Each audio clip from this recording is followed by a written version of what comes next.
Hi, everyone. My name is Larissa, and we're going to do a lobby visit role play for you all today.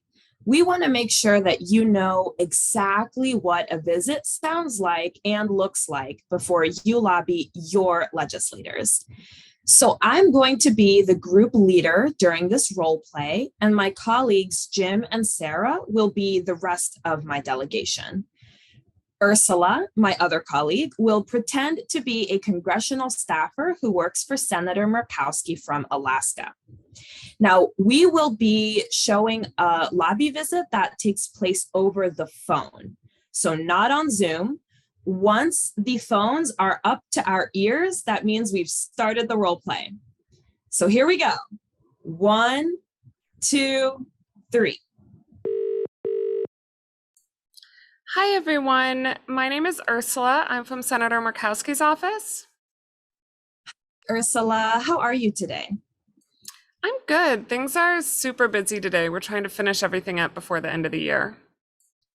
Oh, I'm sure. I'm also very busy at this time of the year. We do really appreciate you still taking the time to speak with us today.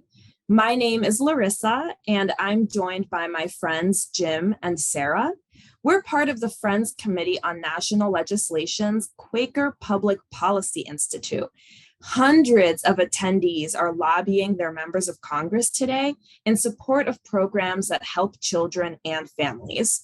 So on this call, we have a group of about 10 people, but only 3 of us will be speaking.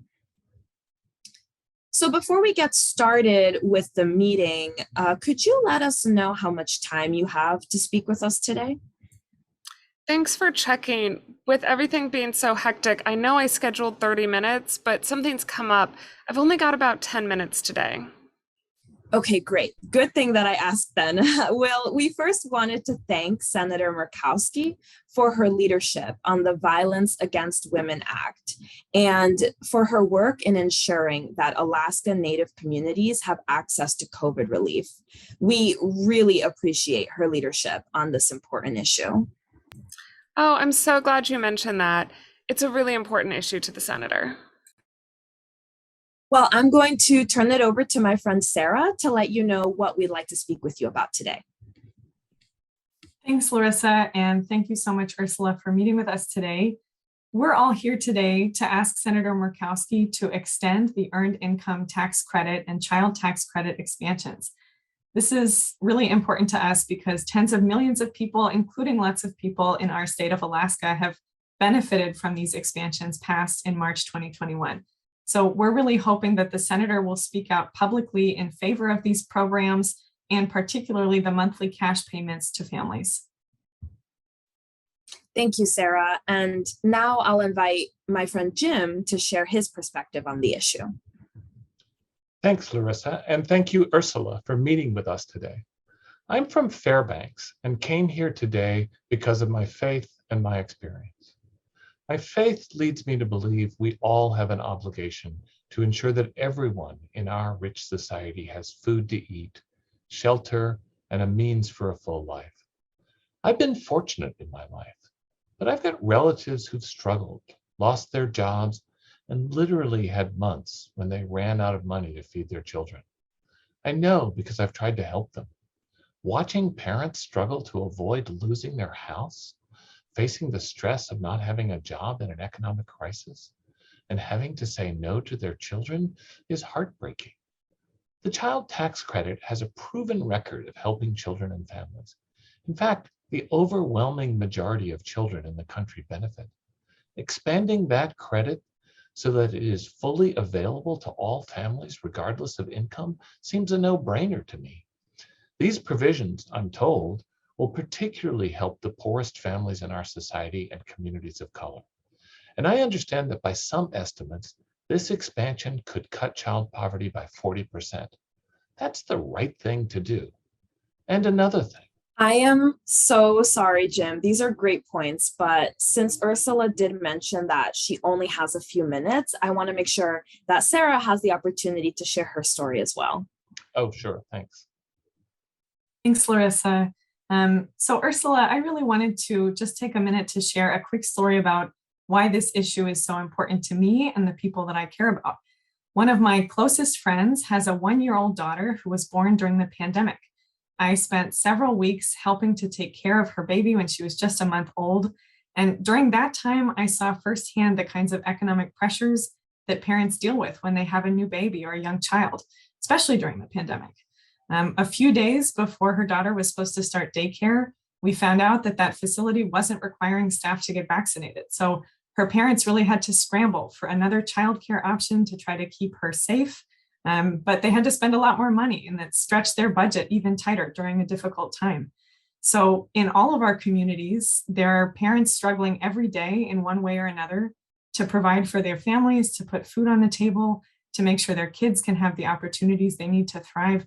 And that's why I'm really hoping that Senator Murkowski will support an extension of the Earned Income Tax Credit and Child Tax Credit expansions so that babies like my friend's daughter can have everything they need to grow up healthy and safe. Thank you, Sarah. And hi, this is Larissa again.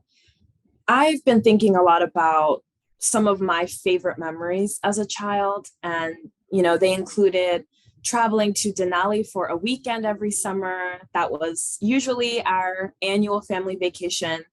And they include the weekly pizza night that my family would have, because it was such a huge treat to share 2 large pizzas once a week with the whole family. I always took these memories for granted, and I did not know that my family of 4 children benefited from the child tax credit. I found out later in my life that there was a time when my family lived paycheck to paycheck, and the benefits that they received gave just enough assistance for my parents to not only provide us kids with the necessities, but also with some little joys. Children deserve to grow up without the worries of a harsh world, and families deserve to have the resources to provide a safe, nurturing, and joyful childhood. So, Ursula, I'd really love to hear from you about the senator's position on extending the child tax credit and earned income tax credit expansions. Thanks so much for sharing these stories with me. I've been trying to take furious notes, and I'll be sure to pass them along to the senator because she really wants to know what her constituents care about. As you know, 4 years ago, Senator Murkowski supported an earlier expansion of the child tax credit. And the senator is very committed to this program. But the way the Democrats are doing this with the reconciliation process is it's wrong, and she will not vote for that. The senator likes to work in a bipartisan manner, and she's also worried about the price tag and the impact of inflation on ordinary people. We appreciate Senator Murkowski's commitment to expanding the child tax credit and making sure the benefits are able to reach those most in need. We, of course, support the recovery package, but even if the senator cannot support the full package, we would hope she could make a statement acknowledging the importance of making the expanded benefits in the child tax credit and the earned income tax credit permanent. Could she do that? I'm not sure, but I'll check with the senator to see. Hi, Ursula. Again, this is Larissa. I really can't stress enough how important this issue is for so many of our families. The child tax credit expansions provide benefits for almost every child in America. Literally more than 80% of families with children will benefit. And the expansion particularly helps the parents of 26 million children who before March did not earn enough money to access the full child tax credit. And these benefits will expire if Congress doesn't act. So even outside of the recovery package, do you think the senator would be supportive of extending these benefits as a policy measure? As I said, we are supportive of these measures, but Republicans are not in the majority in the Senate. It's the Democrats who set the agenda, and right now they're rejecting bipartisan approaches to solve this problem and approaching this issue in a partisan manner, which is just in contrast to the bipartisan infrastructure package, which the senator does support, and which has the support of Democrats, Republicans, and independents. Okay, well, I know that you're going to have to go soon, and we're almost through. I do believe that Sarah has one more point to share. Thanks, Larissa. So I just wanted to reiterate and to emphasize that we're really hoping the senator could at least make public statements calling for the extension of these benefits. As we've said on this call, the Earned Income Tax Credit and the Child Tax Credit are two of the most important anti-poverty programs in the country. They reduce racial disparities, and historically, they've had bipartisan support. So this is an issue of protecting our most vulnerable, especially in Alaska, and I hope that the senator could provide that support. Thank you, Sarah. I'll raise it with the senator. Well, I'll repeat what everyone else has said. Thank you for taking the time to speak with us, Ursula. Sarah is going to send you a follow-up email, and we really hope to hear back from you what the senator is able to do in support of this issue. Thank you all so much, and have a great day. Bye. Thanks, Ursula. Thank you. All right, so that's a lobby visit. That's what it's going to sound like when you lobby your legislators. Remember that this was a lobby visit done over the phone. Not all of you will be over the phone. Some of you will be on Zoom. And if you are on Zoom, then you'll be able to see each other, unlike you will be over the phone. So make sure that you're sitting in a place that doesn't have too many distractions. Make sure you're not snacking on anything. Make sure you're paying attention and putting in the time and energy that the lobby visit requires.